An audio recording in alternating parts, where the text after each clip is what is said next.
Chinese President Xi Jinping tours Microsoft's headquarters in Seattle. His visit comes at a delicate time for US-China relations.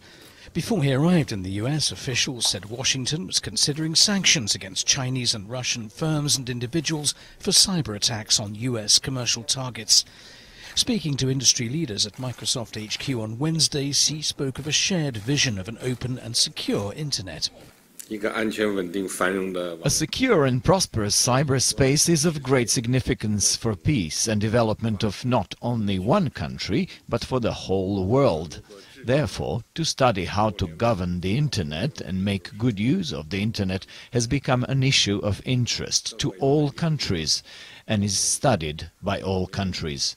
No one can stay isolated from this course. More U.S. labor! A visit to Boeing's Everett factory the same day was greeted by protests, despite the announcement of a Chinese order for planes worth about $38 billion.